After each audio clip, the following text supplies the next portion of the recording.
Do you think about LeBron's record? I know you get asked about it. Yeah. Is stuff like that important to you? No. Is there any chance you would ever? No. You're not playing I always say I'm not playing that long. No chance. So LeBron is calling him out, but it's more than just one game. Their chemistry sucks. In fact, of all qualified players, LeBron is Luka's worst teammate by far. Something is clearly off inside the Lakers right now, and you don't need insider reports to feel it. You can see it on the court, in the body language, in the possessions that just fall apart for no reason. And now, all eyes are on Luka Doncic, because the cameras caught something fans can't ignore anymore. The frustration is real. The reactions are subtle, but they're there. The head shakes, the slow jogs back on defense, the moments where he looks over at LeBron James like he's trying to figure something out in real time. And once that clip started going viral, the conversation flipped instantly. People aren't just talking about a bad stretch anymore. They're asking a much bigger question. Is this team already starting to crack under pressure? Because here's the reality nobody wants to say out loud. When you put a dominant ball handler like Luka Doncic next to one of the most ball-dominant superstars in NBA history, things are not automatically smooth. It looks good on paper. It sounds unstoppable in theory. But basketball doesn't work like that at this level. There's rhythm, there's timing, there's control over the offense. And right now, it feels like both players are trying to find that balance without stepping on each other's game. And when that balance isn't there, frustration shows up fast. The Thunder this year are plus 11.9, so they would be like the best team in the NBA if it was just Austin Reeves and Luka Doncic and any other collection of three players you can think of that doesn't contain LeBron James. Here's the part nobody is talking about. Luka isn't frustrated because of one bad play or one missed shot. This is deeper than that. This is about control. Luka is used to running the entire offense, dictating every possession, knowing exactly where everyone will be. That's how he's played his entire career. But now, you have LeBron James on the floor, another player who does the exact same thing at an elite level. So what happens? Possessions get split, decisions get delayed, and suddenly, you don't have one clear offensive identity. You have two superstars trying to figure out whose system the team is actually running. And that's exactly what fans are picking up from that viral clip. It wasn't dramatic.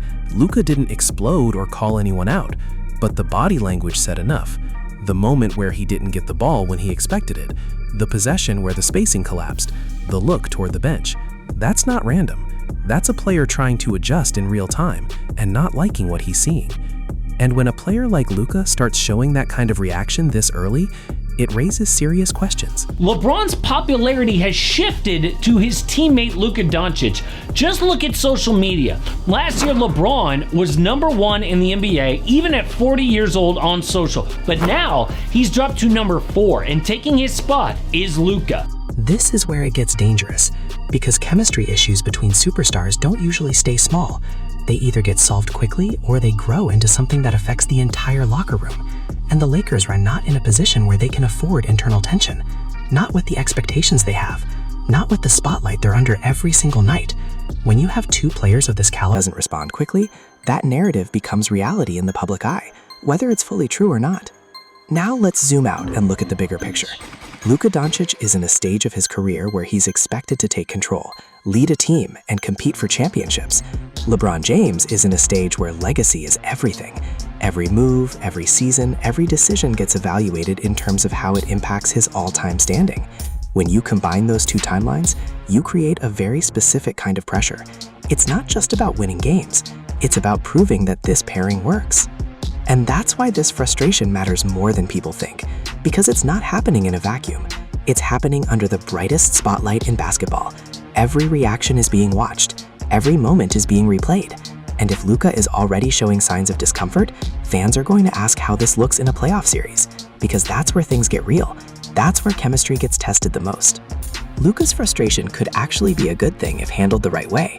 It shows he cares. It shows he's engaged. It shows he's trying to figure out how to make this work at the highest level.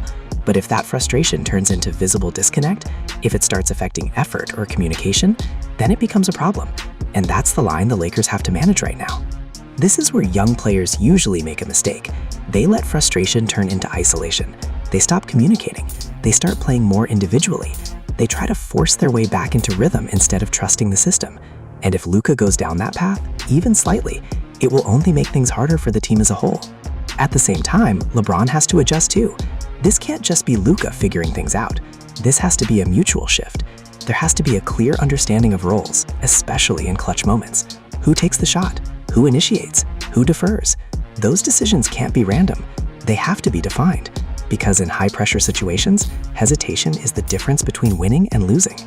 And this brings us to the legacy angle, because that's where this gets really interesting. If this partnership works, it changes everything. It adds another layer to LeBron's career. It elevates Luka into a different conversation. But if it doesn't work, it raises serious questions, not just about fit, but about whether two ball-dominant superstars can truly coexist at this level without sacrificing something major. Because fans are already picking sides. Some are saying Luka should have full control. Others are saying you don't take the ball out of LeBron's hands. And once that division starts, it creates noise around the team that can't be ignored. The only way to silence it is through results. Not statements, not explanations, winning. So now the real question is this. Is Luka Doncic's frustration just a temporary adjustment phase? Or is it the first sign that this partnership isn't as seamless as everyone expected? And if things don't click soon, who actually has to change their game more to make this work? Luka or LeBron?